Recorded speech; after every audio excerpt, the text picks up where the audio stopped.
It's a banjo. Fantastic. Brilliant. Dear. They don't get any better, I'm afraid. No, They don't so get it any would better. seem. So it No, would seem. no, get they any don't. better. Week after week, Week they after don't. week. Yeah, absolutely. I'm here all week. Try the veal. Yeah.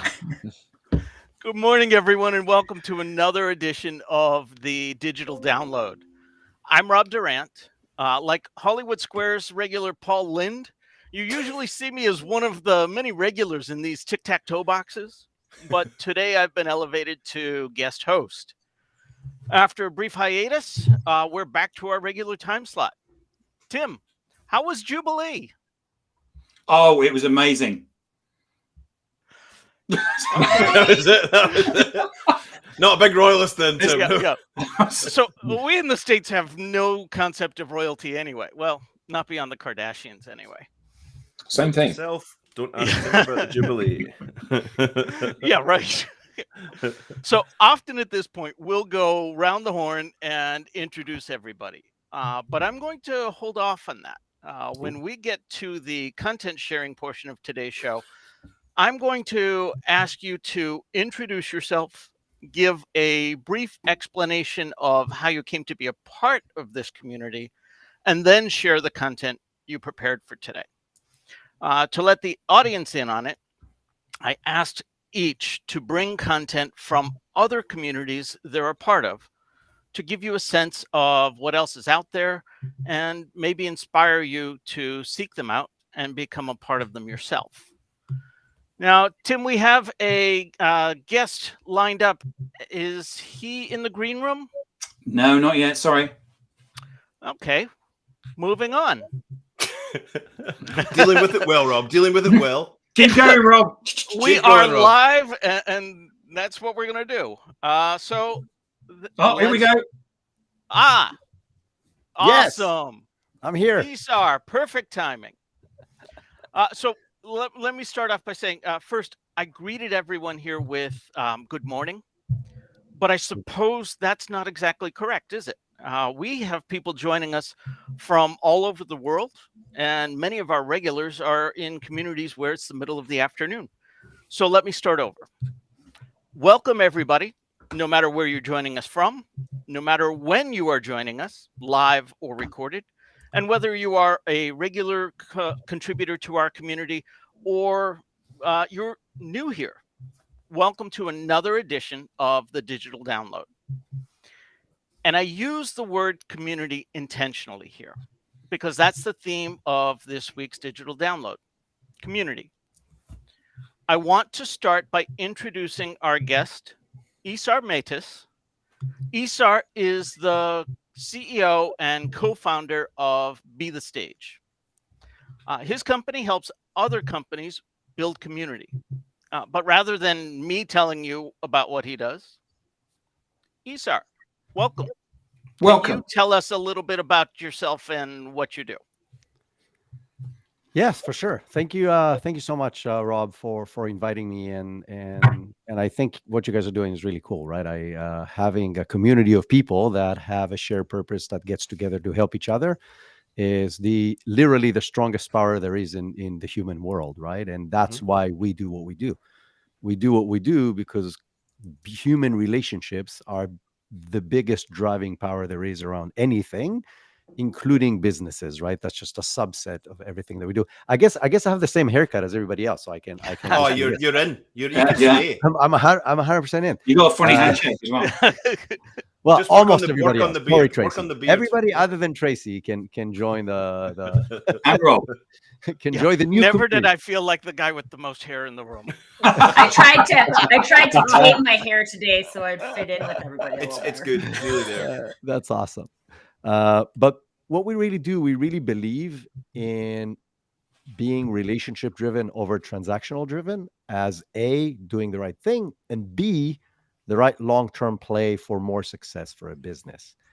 And what we're doing is we're helping other companies build communities as a way to impact multiple aspects of business KPIs without ever talking about their business, by just continuously providing value to the relevant group of people that they're trying to serve and solve their problems and so on.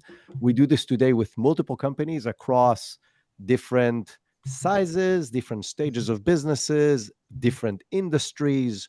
So it's completely vanilla, because at the end of the day, it's about human relationships. And the idea behind it is very, very simple. Businesses, any kind of businesses, have been built on human relationships since humans started engaging with one another, right? So Homo sapiens exists for about 300,000 years. And once they started exchanging stuff, it was like, oh, I know this guy, he grows goats, and I have wheat, and I trust him that he'll actually get me the goat after I give him the wheat. And that was it for until previous century, right? When digital media started happening. So the first time we started having any businesses based on anything other than, I know this guy and I want to do business with him, is very, very late. Like the first influences started when radio happened, right? Like there's a digital influence of what you should buy, and then TV. And it really accelerated with social media, which is the last 15 years. So we are now living in this world where like everything is digital, and ads and clicks and funnels and tripwires and upsells and cross sales and all these. This didn't exist 20 years ago. It did not exist. And what did exist is human relationships. I know this guy. I like this guy. I know what he does. I understand the value he can bring me. I want to do business. So we're wired to that. And everything else that we're now so entrenched in could do one of two things. Could either, I have this psychological trick. I will create scarcity and I will create urgency and I will push them into this funnel and will download this thing that they don't actually need and they will never read, but then I'll have their email and I can send them 1,000 emails and eventually they're going to click one of them. And then maybe option one. Option two is we have amazing tools to now build more relationships and build real communities like you guys. Like you are the best example, right? You get together because you provide value to one another. And through providing value to a community, grow the business. And we help companies build that through a weekly live online talk show that we produce for them. So think about kind of like what you're doing right now, every single week, that comes and provides value. They're not selling anything ever, just providing value to their audience, either themselves or in most cases through hosting relevant people that provide more value to the audience. So I'll stop here because I think that was a very long introduction. Well, It's very thank good, you though. for that. So we have a few people on our panel today who have played an active part, not just in being part of a community, but they've played a critical part in helping to build them. So I'm going to invite them to speak up, ask questions, and answer some as well. But first, Isar, I wanted to ask you this. Well, first, a quick backstory. I was listening to a recent podcast in which you said there is a difference between building audience and building community. And that stopped me in my tracks. Now, you did go on to explain exactly what you meant by that. But for those that didn't hear the answer, my question is, can you tell us what did you mean by that? And just as importantly, why does that matter? Yeah. Ooh, awesome. So I'll say something beyond that. The one that you heard, I gave so about a month ago, there was a large podcasting conference here in Orlando. I think it's the largest in the world. It's like 2,500 people that came in, and I was one of the speakers. And I was speaking about the difference between community and audience, and why do you want a community versus an audience, and how do you build a community versus an audience. So I have, I won't share the slides, but I will share the content of the slides with you guys. There are multiple differences between a community and an audience, and they all come down to the same thing, right? Which is, first of all, an audience passively consumes your content. Meaning, if I create content and I share it, people will consume it. They don't participate in the process. They don't feel a part of the journey, which is the biggest value and the biggest force behind communities, is that people feel a part of it. The other thing is that when people are in an audience, they're disconnected from one another. So I have, I don't know, X number of thousands of people listen to my podcast every week. And most of them don't know each other and never will, like unless they're my friends or my siblings, right? But which are a small minority of the people listening to the podcast. Most of them don't know each other. So, but in a community like you guys, you know each other. If you've been in this thing for a while, you know a lot of private stuff about each other and how many kids you have and where do you live and what your hobbies are. It's people who actually bond and know each other. There's camaraderie that's being built over time. A audience is top down. It's one person or one entity speaking and everybody else listening, which means when that one entity goes away, if I stop recording my podcast, it's gone. Nothing happens afterwards. In a community, it's a bottom up, that it's not like one thing on the top with arrows pointing down. It's arrows kind of like all intermixed together, which means if I leave, the community will last if I've built the right community. In a audience, the people in the audience has zero influence on what's happening. So again, because it's a top-down thing, it's I'm going to talk and you guys are going to listen, and I will talk about what I want to talk and you guys will decide if you want to listen or not. In a community, there are shared responsibilities. People are a part of the process. They take active roles in participating and driving this thing. And again, you guys are a great example, right? Each person took a specific role in putting this together. Rob is hosting this time. Another person will host next month. Somebody put this thing together. So you're actively managing this thing. You're not just, oh, I'll come in and see when I want to join. And the last thing is shared purpose, which is maybe the biggest thing, right? So if you have a shared purpose, something you all believe in or you all want to achieve, even if it's for yourselves, but you all want to achieve the same thing, that holds you all together. So huge difference between an audience and a community. The reality is there's always an audience around the community. And the trick is, how do you attract people from the audience, the relevant people from the audience, into the community to make it grow and stronger and so on. So that's a long answer to your short question. Thank you. I want to pick up on something that you said there. You talked about the shared purpose. So I know Eric, Tracy, you've both had a part in building communities as well. So I invite you all to share, contribute to this. How do you know when there's enough demand for a community? I mean, nobody wants to throw a party and have nobody attend. Oh, I think that's Tracy Borison's question to answer. That's over to you. Say, ooh, me. Ooh. Go on, Tracy. Don't wait for an invite, Tracy. They're just going to jump right in. Okay, so there's close to 8 billion people on this planet. And there's very few scenarios where only I am having a specific human experience. So one of the things that happened for me when I entered the world of entrepreneurship was that there's a lot of communities of people doing a thing, right? So I'm implementing webinars as a funnel. I'm building this kind of sales process, right? And there's all these communities for people doing things. And what they're based, I've joined them, right? Because I was like, oh, that sounds like a good thing. And then you go in and they're just like, here's the curriculum, make it work. And you're like, it's not that the curriculum is bad or any of those things, but like, now I'm here doing this all alone. And every time we're doing something alone, it feels hard. So I think when it comes to community versus other things in the marketing arena, where you're like, maybe you want to like market test it to see if there's a community, like people who want to buy this, right? Like when it comes to community is about like all the things I said, right? Bringing people together, feeling connected, feeling a sense of belonging. And it doesn't have so much to do with what you're doing, like the activities. It's about encouraging activities so people move forward, but the specific activities aren't really the relevant thing. It's about being together.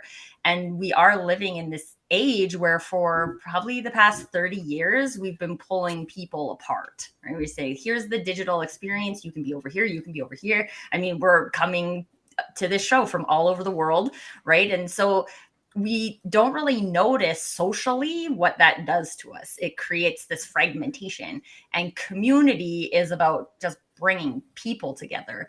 And I don't believe, I'd love to hear what Eric and Isar have to, I love to hear what everyone has to say about this, because I can't, I've always said, like, I can never have too many friends, right? Like, there's certain people in your life that serve a purpose in this area. There's certain people in your life that serve a purpose in this area. Your spouse does one thing, your children do one thing, your business community does one thing. And it's not like, I don't think there's ever not room for community as long as we want to feel connected with people. I think it's a deep down human need. So from a community perspective, there's always room, and you just be clear about what this community is for. We could probably talk a bit about that too, in terms of the specificity, in terms of what we're here to do. But other than that, I think there's always room. I can't believe you just managed to say the word specificity at like 6 a.m. for you. I'm just going to high five myself for that. Yeah, it's awesome. Usually I would screw up. Specificity. Outstanding. Thank you for the comment, Jess. And a good shout from Jess. Jess there as well. Really good communities validate your personally, professionally. Your pain points are felt by the group, and you work to change things for the better together. Awesome. Quote of the week so far, I think. I think absolutely everything that you said there, Tracy, was spot on. I think that in practice, there's a huge gulf between what a community could be and what a community ends up being. So, Isar does this for businesses. The problem inevitably is that a business wants to monetize the investment that it makes. And I'm part of a number of groups across various different either web-based forums or Facebook groups, or in some cases LinkedIn groups. I tend not to engage so much in LinkedIn groups. And the reason that I don't is that they tend to be commercial entities. So we've started a group. We want this to absolutely demonstrate that we are experts in this field. We're absolutely about the customer experience, as long as they buy something at the end of it. The Facebook groups, I'm a member of, and I've got them open on a tab on another browser. I love architecture, so and I love concrete architecture. Brutalism Appreciation Society is one. British road scenes from the 1950s. So, cars driving down old-fashioned streets, and of course, guitars. None of those have got any commercial element to them at all. They're a group, further to your point, Isar, of interested people that share something, coming together to share their experiences, their journey, their expertise, whatever it may be. And there's no possibility of me or the group member monetizing that. Now, the problem is, and we talk about this quite a lot, is that companies pay lip service to wanting to enrich and improve the customer experience. We're going to do some customer journey mapping. It's got nothing to do with the customer's buying journey. It's got everything to do with my selling journey. And it's about putting my things in front of them to help force the customer to do what I want them to do and put their hand in their pocket. And that ultimately is what breaks communities. That turns them from communities into audiences or groups. And I wasn't going to dwell too much on this. We as a team have a number of things that we do that have no immediate commercial impact. One of them is this. We chat about stuff which is hot for us at the moment. Community. Yeah, let's have a conversation about that. People in the audience may all queue up and buy from us. They may not. The purpose of this is not to sell to them. The purpose of this is to get some debate, and we learn as much from the audience as they learn from us. Eric runs his breakfast show on a Thursday morning, the Big Live Breakfast Burrito. 200 people tune in before the working day on a Thursday to have some fun. Nothing else. Eric talked about funitizing rather than monetizing. It's about enjoying yourself. And Eric and I run a show on a Friday afternoon about music. We're not in the music industry in any shape or form, but we like to talk about albums and how they've shaped our lives and what's good and what's bad about them.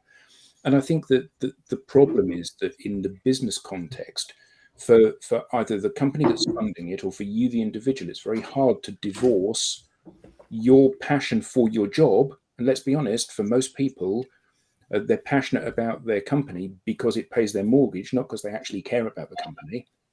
It's very hard to divorce that from creating that community experience. Oh, can I play on that for a second, just to get Please. a little woo? And Adam, before we go into that, Adam, could you answer Robert's question for us, please?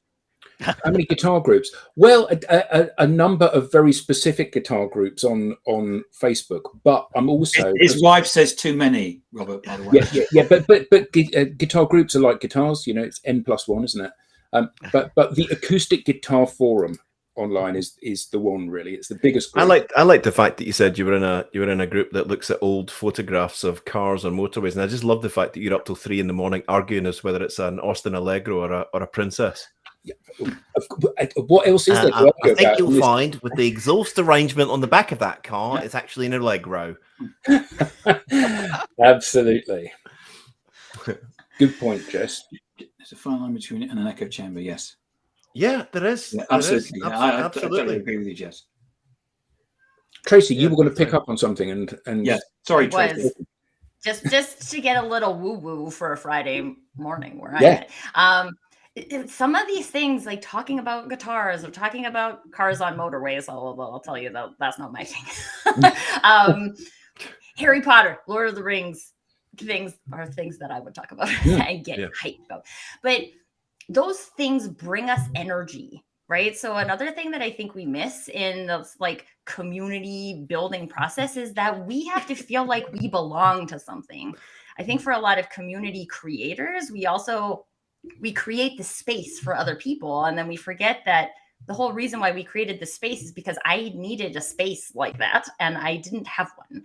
And part of it is for you to feel like you belong. The reason why we participate in those conversations is because that's what makes us feel like we belong. And regardless of whether or not that conversation is work related, when we feel a sense of belonging, we get to show up better, show up as our authentic self. So when you're doing work or having a conversation, you're just being you. And that's what Isar said it too, right? That's what attracts people to people. But I think that's the Siamesing of these worlds, isn't it? You know, so what used to be the case was that you would meet somebody in a business context, you would do rapport building with them. You know, you would talk about, if you've got kids, where are they going to school? What car do you drive? Where do you go on holiday? And you'd find common ground.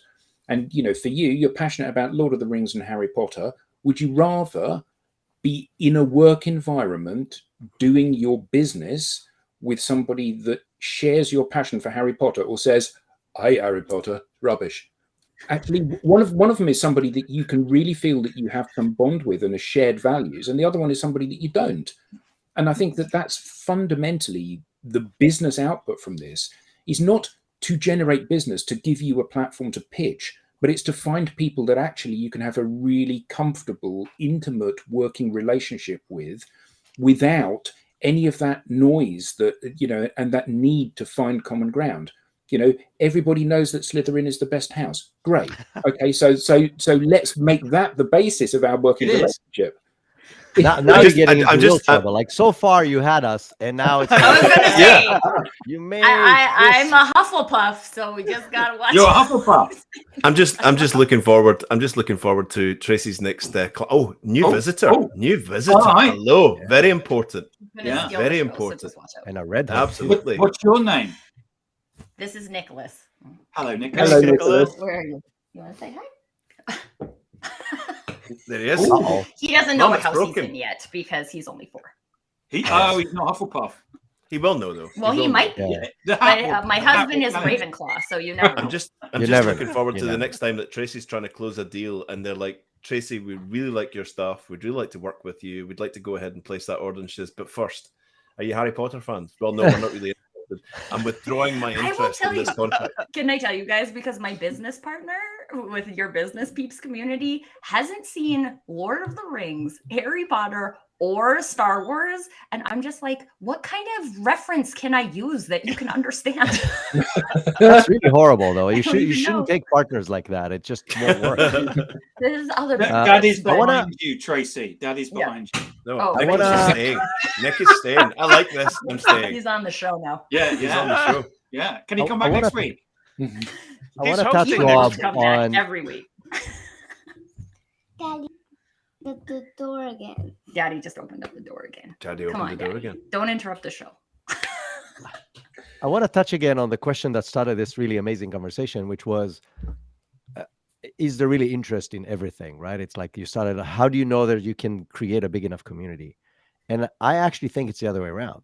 I think the more niche the community is, the more value you're going to provide.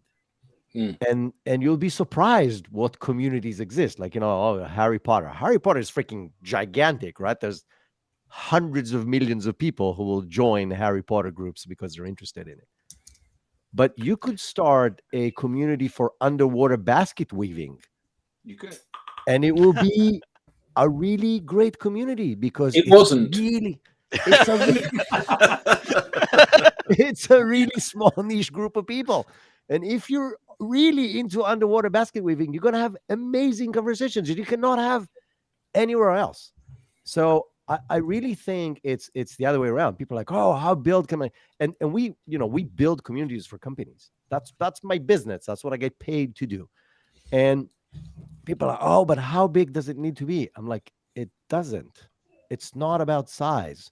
It's about if you have 50 people that really believe in you and what you do and understand your difference, it's pure gold. Pure gold. Outstanding. Yeah, terrific. And people, and by the way, we look at this and people going back to kind of like what we do and how is it different in the mindset? Because at the end of the day, we also create content. Like that's how Rob found me, right? He listened to the podcast. So I create content. And we create content for all our clients. And by the way, going back to what Adam said, we never sell anything. There is zero transactional communication in any of the communities that we create. It's value, value, value, value, value, value, value all the time. Why? Because then it attracts people and they stay longer and they help each other and it becomes what you guys are doing. And there's ways to create that. There's ways to go from audience to community. And if you want, we can talk about this later on. But the idea of putting this thing together as not a way to monetize the business, but as a way to have real communications with real people that care about the same thing and continuously provide value to one another is what makes it successful, right? So size doesn't matter. Now, I was starting to say about what we look differently. Most companies who create content, which is most companies in the world, because content is the thing to do, go content in. What does that mean? We'll create a lot of content. We'll put it everywhere, and then we'll attract some people. And out of those some people, some will be really interested, and they will want to talk to us. And then we can have a conversation with them. And out of those, some will become our clients. That's 99% of companies in the world today. Not necessarily a bad thing, but just that's the way it's real. We look at him like, I quote unquote, not in this for the audience and the content. I go relationship out versus content in. So what does that mean, going relationship out? I care about you guys, right? I really want to know what Adam has to contribute and what guitar is he playing. And don't start. I know. I walked right into that one. Or Tracy and her beautiful redhead son and where they are and what they like. That's what I really care about. Now, if I would really care about this and it's a topic that is relevant to our audience, it will attract the right audience and the content is going to be awesome. But how many people watch the content or consume it or like it, from my perspective, is irrelevant. Because what I'm trying to do is I'm trying to build relationships. And the relationships are with you, is the people I can speak with, that I can see, that interact with me, that provide me feedback, that elevate my spirit, because we're talking about stuff we're all passionate about. And it's a very, very different mindset that generates magic in the long run, because that attracts more and more people who want to be a part of this thing. So content is a great way to reach to the audience and bring them into the community. Right? But Very a good, yeah. community, we always say, we like to say this a lot, that at the end of the day, any relationship, any human, friendships, romantic relationships, business relationships, it's all based on co-creation of value. If you're not co-creating value, the relationship will not last. So we are now co-creating value. You have been doing this without me for a very long time. You obviously know each other well and have private jokes, which is a part of having a community, right? It's all those little things that you know that you can laugh about. And it's about co-creation of value. If you can establish an environment in which you're co-creating value, you're generating relationships, you're nurturing relationships. And if you can take that content, if you record, if you distribute like you guys are doing, now you're amplifying what you guys are doing to the audience. Some people from the audience are like, oh my God, this is so awesome. I want to be a part of this. And now they're going to join the group and they're going to co-create value, which is going to nurture more relationships, which will give you more content to attract more people from the audience, which will allow you to create more value. And we call this thing the relationship flywheel because it accelerates over time purely based on co-creation of value, nurturing relationships, and then distributing it to attract more people. Here, here. That's what I do for a living. Very good. Which is awesome. I want to, the last question I have, I want to open to all of the community builders on the panel. If there was one critical piece of advice people would need to know when they're considering building a community of their own, what would that be? Ooh, crikey. One critical piece of advice. I think Esau nailed it when he said it's not about size. So I think that when most people set out, they look at the volume of people that are part of the community and they think that it succeeds or fails based on that. Well, the community's better. We've got 100 people now. We've got 200 people now. We've got 500 people now. And actually, it's got nothing to do with it because 5 people that love you, amplify your message and spend loads of money with you and help you develop your thinking and your business are worth 1,000 people that don't. And I think that so often we focus on the wrong metrics in life as well, don't we? And I think there's a really important lesson there for everybody. Yeah, my advice, Rob, would be that if you're sitting in a meeting and someone's saying, let's create a community to sell more, you're in the wrong place. You will sell stuff because of it, but if you start off thinking, how are we going to sell more? You're in the wrong place. Yeah, I was going to say, kind of playing on both of those things, is the intention of the community. Yeah. Like, what is the intention? And you have to have a clear intention. And that means, by nature, excluding specific people, right? Like, one of the things when we were looking at the Your Business Peeps community, right in the way. Come on. You're doing well, Nicholas. You're doing very well. I'm loving this. Seeing you cope under pressure. This is cool. Yeah. His favorite thing is to like press his head into my face when I'm trying to talk, and I'm not sure where that came from. But one of the things about Your Business Peeps is that we're trying to create space for people to practice showing up as their authentic selves, which means you have to show up to do it.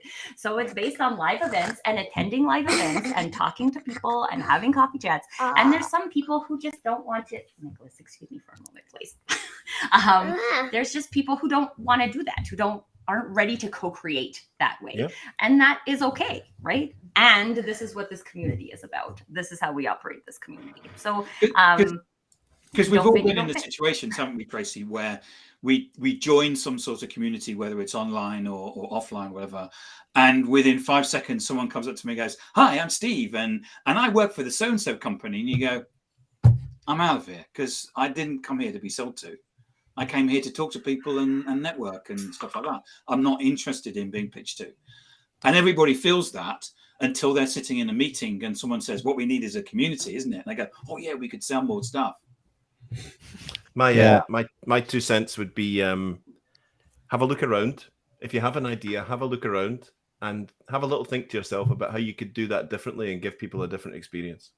Try and be unique. Try and be unique. There's lots and lots of, for every community you can think of, you can find versions of it. So if you have to do something which is a kind of me too, craft it in a way that gives people a completely different experience. Even if you're doing something that someone else is already doing, try and make it unique enough that people are attracted to it because it's got that. When you were a kid and you used to go along to places or like groups or the Cubs or the Scouts or whatever, and you would walk in and you would get the sense, I either like it here or I don't.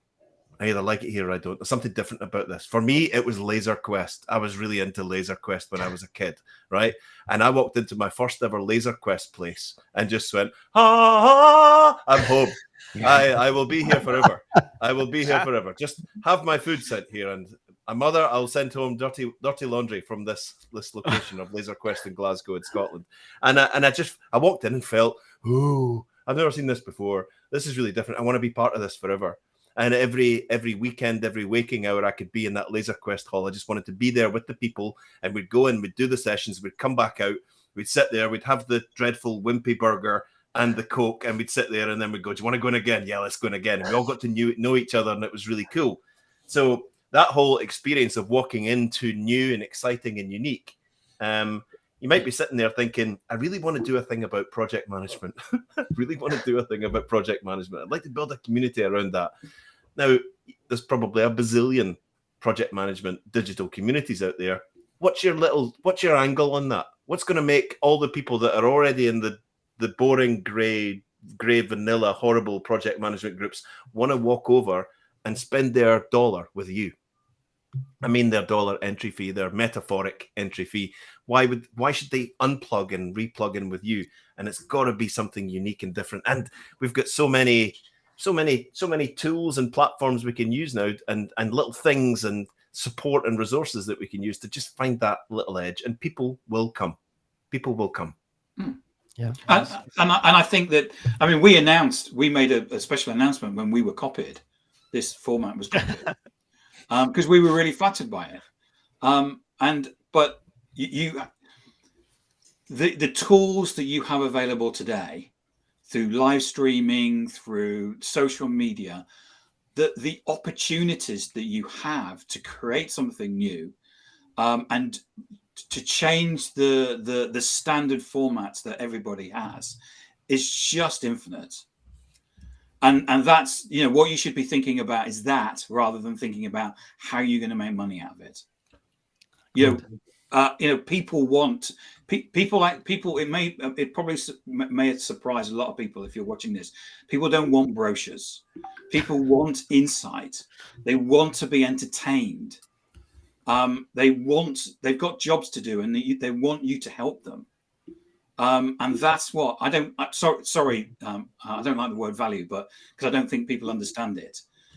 Because a plastic bag is value, and a Rolls Royce is value, and therefore you take what you think yourself is the word value and apply it. Whereas, and what I'm thinking or you're thinking are very different things. But if we start talking about insight and entertainment and stuff like that, that's where people that's what will pull people to your platform. And what you're seeing here today is the conversation going on, and the community. For me, the difference that I see in community, especially from some of the offline to online, is that if you take something like the Breakfast Burrito, you've got 100 people watching that in the morning at UK time. And you've also got the people in the community, in the audience, talking to each other. And actually, as Eric knows, business has been done between the people in the audience.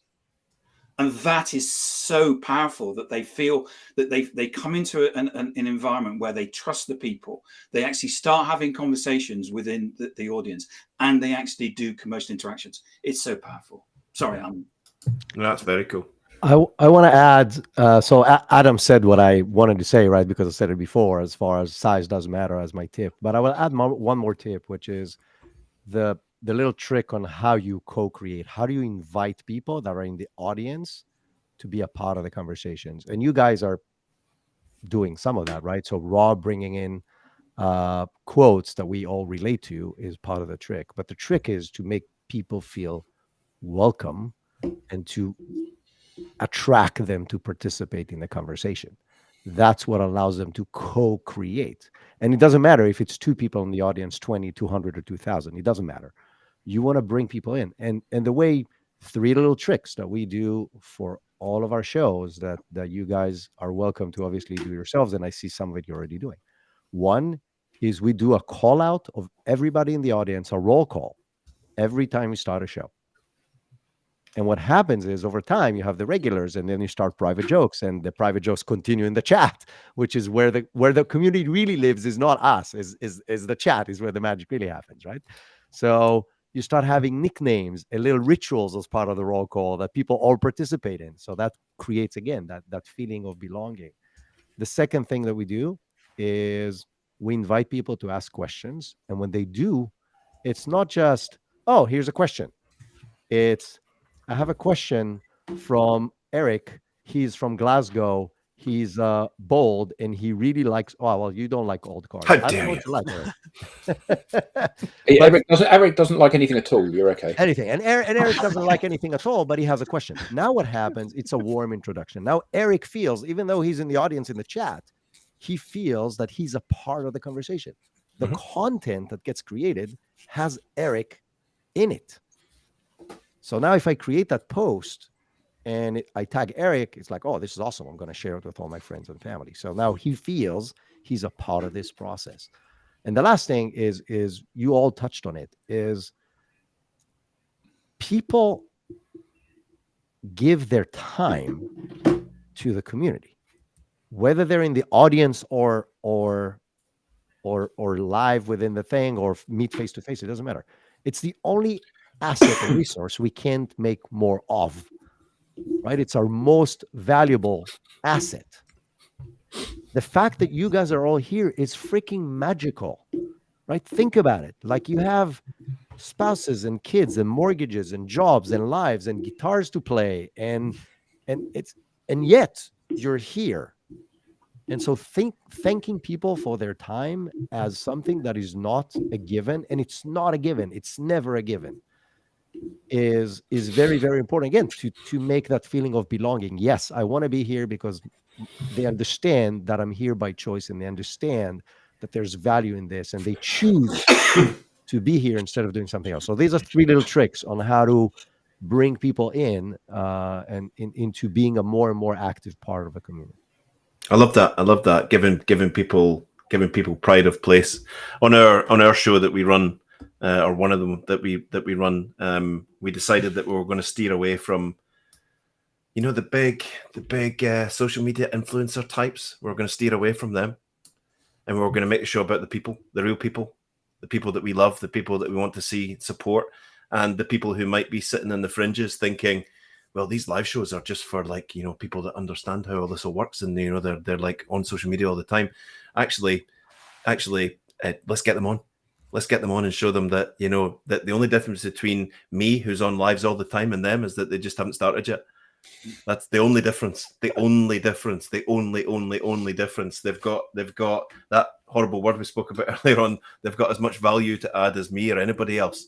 But I that's not a tip. That's just a thing that we make our show all about the people. All about the people. It's all about the people. It's not about, here's another big 30 million follower influencer to come on here and look how cool I am because I'm sitting beside them and this is really cool and you should listen to us. No, it's about us and who we are. This chap here that's on the screen right now, he lives in Austria. He came on our show to do a little fake skit that we do. We pretend that the camera's just been turned on and we catch people unawares. And he's a professional. He's a PhD professional. And he pretended that he was caught going to the beach with sun cream on his nose and his goggles on, blowing up his water wing, and he had a swim cap on, and he pretended that he was upset that we'd intruded on his camera and just relaxed and had a bit of fun. And just wonderful. If you make your thing about the people in that community rather than everyone come and watch me having a cool conversation with my new influencer friend. Yeah. I don't know. As far as sorry, go ahead. You spoiled it now, Eric. What's that? Spoiled what? Graham, You Wait. didn't know. You've spoiled it. That's pretend. Oh yeah, of course. Yeah, yeah. No. It's all natural. It all just happens. Look into the eyes, not around the eyes. I wanted to transition to the content that we brought this week. And I wanted to start with you, Eric, because something you said about laser tag really resonated with me. It's that sense of discovery of that new community, that wow, that excitement. So I'm going to ask you to give a brief explanation as to how you came to be a part of this community, and then share with us the content that you prepared for us today. Sure. So I came to be part of this community because I joined up with Tim and Adam back in the day a couple of years ago, and we kind of worked together.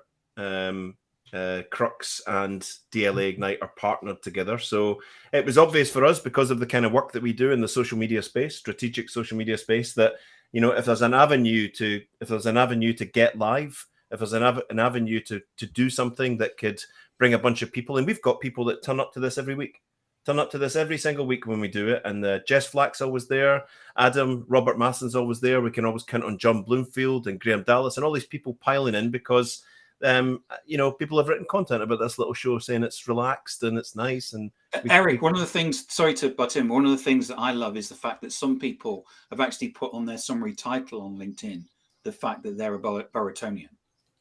Yeah, absolutely. That's it's what we never imagined would happen. So being part of this community here and the other communities that we have was just we wanted to do something cool. We wanted to do something different. We wanted to create a safe space for people to come along and learn new things and have fun and relax and chill out and have lighthearted conversations. Tim said to me offline, and he'll hate me for saying this, that one of the things he loves about this little show that we do is the fact that there is no script. There is no written rule, and people disagree with each other, and it's okay to do that. It's okay to do that. Someone will say something in the comments, and we'll go, "Well, is that really correct?" Because there's no airs and graces here. This is just natural. Rob, the thing I wanted to talk about today was actually more industry focused. So it was an example of something that I'm really keen, and I'm sure Isar, I know that Tracy agrees, I know that everyone else agrees, is I'm really keen for industries, companies within industries, to take the idea of creating communities, maybe analog communities, and moving that to digital. That whole idea of doing that, and once you've done that, whether it might be in some sort of portal that people can join where they can help each other and all of that, how can you accelerate that? Now, one of the best examples I had is I do a bit of work with a company called OGV Energy. They're based here in Aberdeen. They're a global. Started out as a magazine, an energy sector magazine, which has now grown. They've grown into a media company. They've grown into all sorts. They've got a large energy industry community, paid community members who all go into a portal and they help each other. Hi, I've got this. I can help you with this. This is new tech, and it's vibrant and it's active.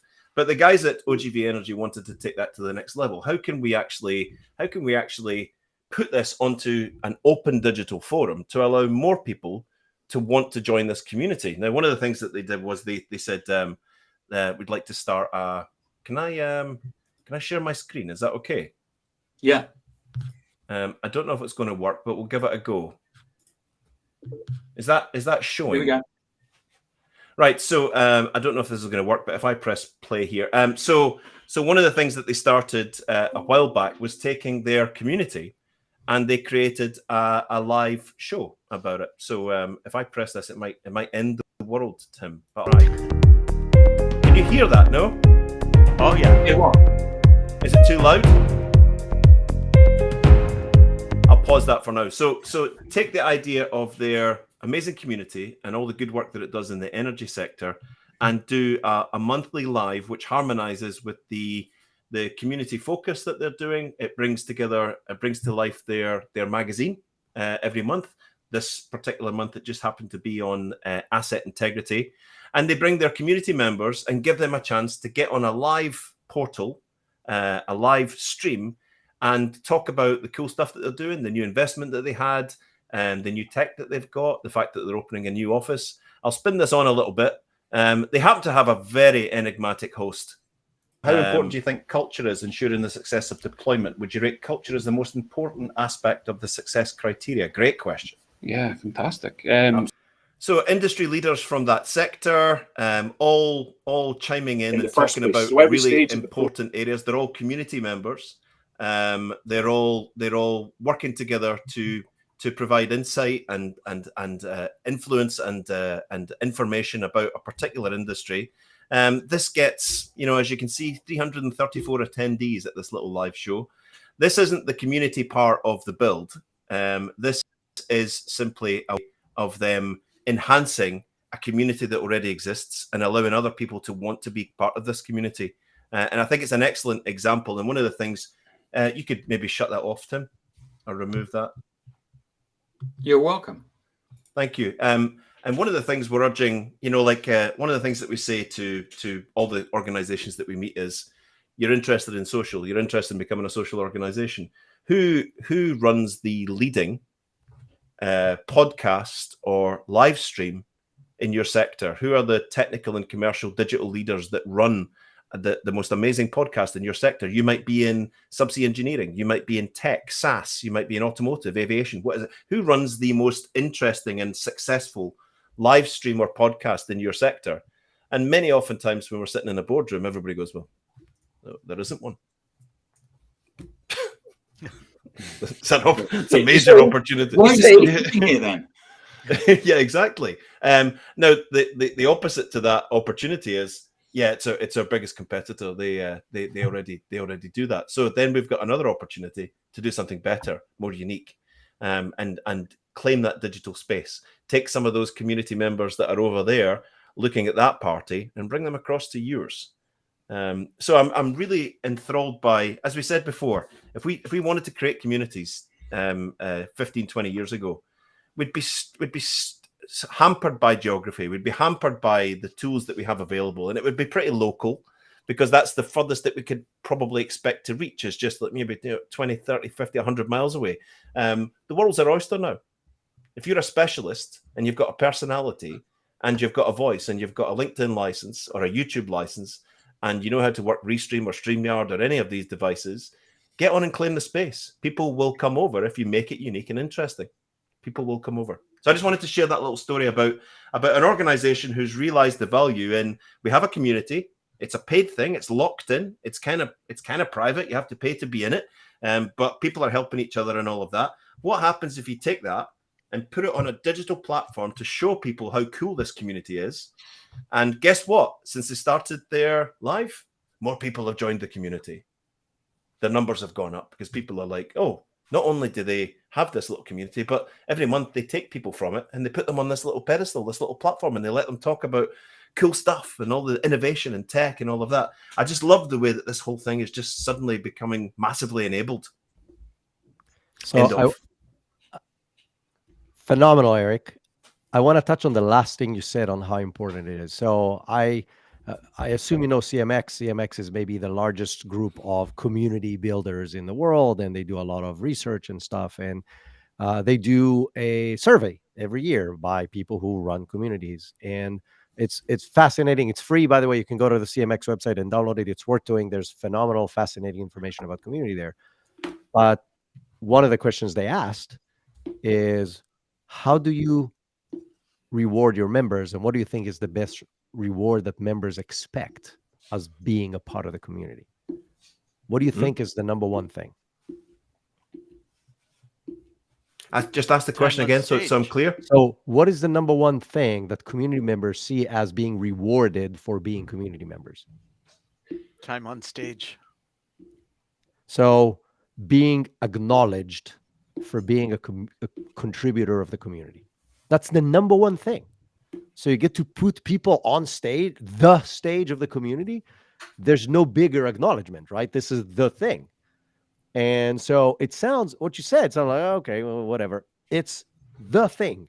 It's the more thing. than financial rewards, more than giving, tchotchkes and merchandise and whatever.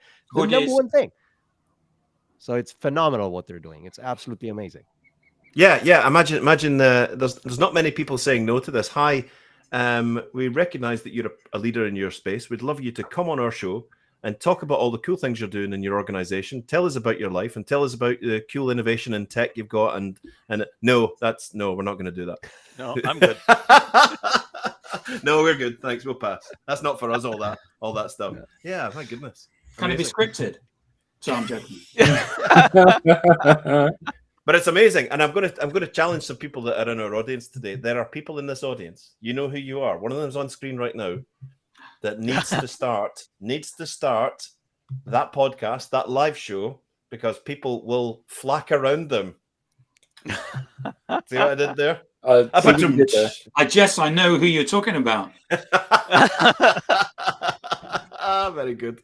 You're asking for a friend, right? Yeah, asking for a friend. Tracy, share with us how you came to be a part of this community and the content that you want to share with us today. Yes. So the funny thing about this is I came to be part of this community through being in community with people who were part of this community, right? So I was in community with Nick Rayburn, and then Nick was like, oh, you need to meet Eric. And then Eric and I were like, yeah, we should hang out. And then he's like, we have this show, you should come. And I'm yes. I believe in conversation. I believe in places where people, especially as Eric mentioned, where people can show up in conversation and not agree. Like, we're not here to agree. We're here to have a conversation. And part of the conversation is to learn different perspectives so we can learn and grow. And so I'm all over any opportunity to be in conversation with people that I don't know. Like, I was so excited, like, yeah. And Rob was like, oh no, you guys are both in communities. And I'm like, yes, this is going to be amazing. We get to learn from each other. This is what I believe conversation is all about. So that is what led me to this community. And what I'd like to share today is a thing that a community I'm a part of called Your Business Peeps does, which is called no pitch networking events. And so they happen twice a month. And the whole point of them is to give people a space to connect and have conversations that is not based on a stupid pitch. Right? Pitching. I love the fact that you're being so self-deprecating that you say, I'm part of this community. You made it. I did make it. But it's just like, it's funny because when I think about this now, for a very long time, when I created the community because it was a space that I needed, that I felt like there was all this business happening, but I didn't want to be part of a place where people told me how to do my business. I wanted a place where I could be surrounded by people who are figuring out how to do their business in a way that was authentic and would represent them. And I just couldn't find it. So I made it. And we've always been, like I said, the point of this to show up, figure out what's right for you, try on ideas. As far as I'm concerned, that comes from being in conversation with people. It comes from showing up and trying out how I describe myself. And we always ask this question, what are you all about? And we have community members that are like, one day I'll be able to answer that question.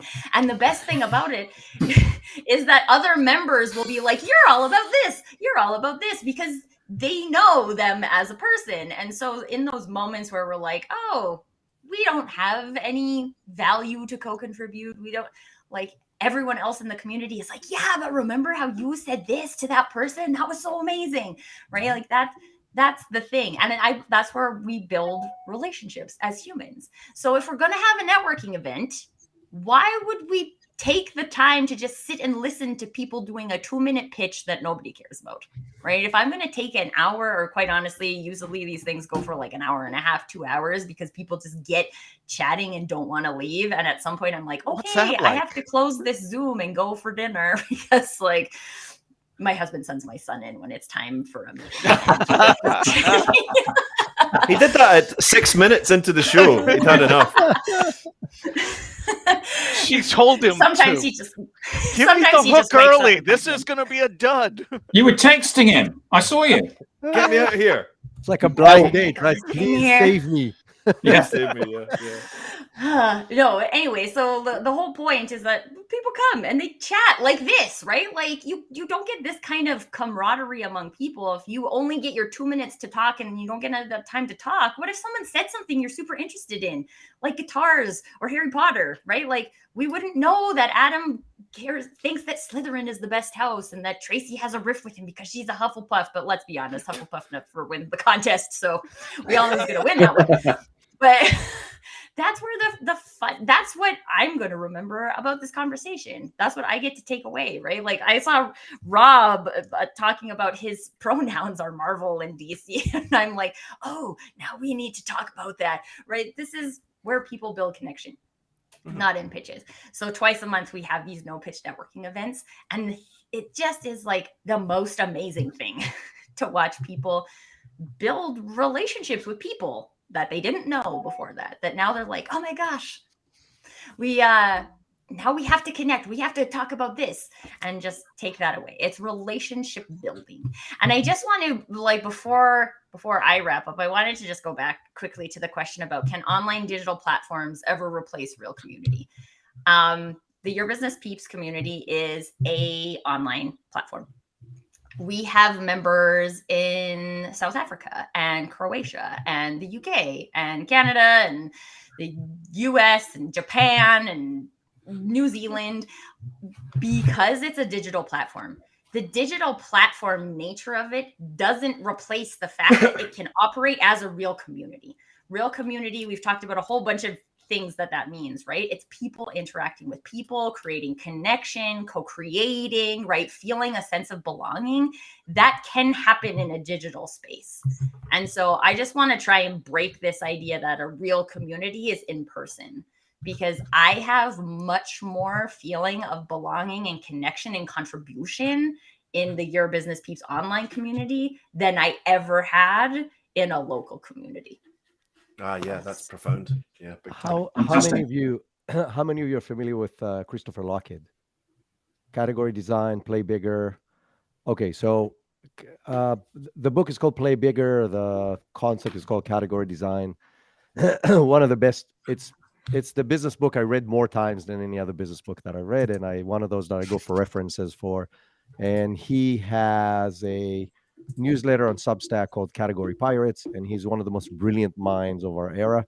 So I've been following him diligently. But he talks about native digitals versus native analogs. So we're all dinosaurs here, but a big chunk of the world's population today are native digitals. And he talks a lot about the differences in how we view the world. And the conclusion that he got to is exactly what Tracy said. It's like, there is no real and not real. For us, we grew up in the quote unquote real world, and the digital stuff is a disturbance. Hence why when our kids are doing this all the time, you're like, stop, like, look, there's but for them, that is the world. That is the world. Yeah. And the live world that we live in is sometimes a disturbance to their universe. This is how they communicate with their friends. This is how they learn new things. This is how they engage with other stuff. And what he's basically saying, there is no real. They're both real. So taking the phone off the kid might seem to you like you're just putting the phone in a drawer. You're actually putting their entire connection to the planet in the drawer. That's why maybe they're a bit more upset than we would be. So I'd be upset. He's like, they're both real. One is virtual, one is analog. And by the way, if you want to be successful in anything in life in the next 20, 30 years, you better figure out the digital stuff, because that's where everything is going. Oh yeah, big time. Tim, what did you bring this week? I'd ask how you became part of this community, but you created this community. If you want to give a brief overview of that first and then share with us, that would be great. How this came about was that we had a meeting. It was during COVID. And one of the things that I was trying to do was bring everybody together, because we're a remote company. We don't have any offices. And I saw a lot of people on LinkedIn basically saying they were having sort of stand by the bed meetings where you had to come and say how happy you were. And so I just said, we'll have a conversation and we'll just talk. The salespeople didn't like it because there wasn't an agenda. It gives me a hard time for that. Yeah, it gives me a hard time. And we just came along, and then it's like, well, bring something along that you've read or it's made you laugh or something like that. And we're having this conversation and we're sharing having a conversation, well, just talking, and then someone said, why don't we put this out online? And that's what we did, and we've been going now for 12 months. So that's how this came about. It's really just a case of, it's an internal meeting sometimes, which we just externalize.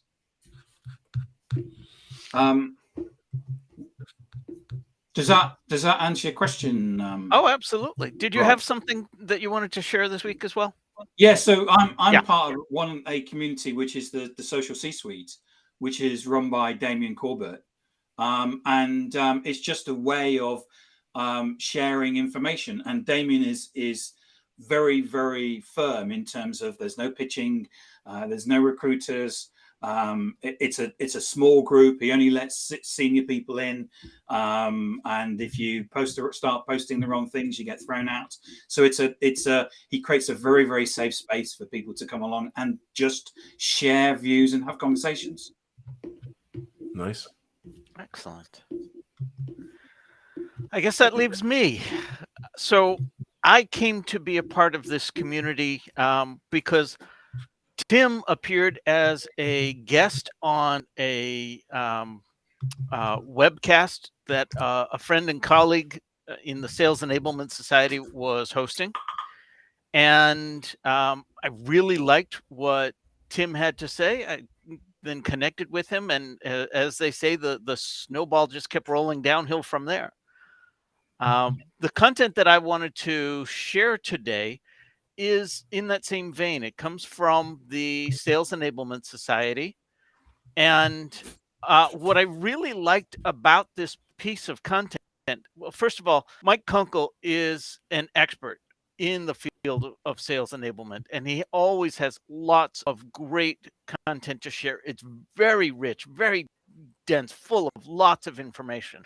But what jumped out at me this week was the other tags that he had in this particular post, because sales enablement is more than just enabling sales. It's the combination of organizational development, organizational efforts, best process, business process management, and so on and so forth.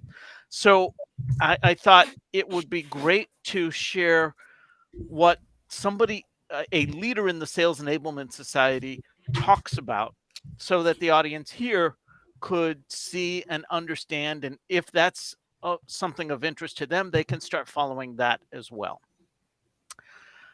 So I'm getting a reminder. We are well over time, but it has been because the exchanges were really hard to stop.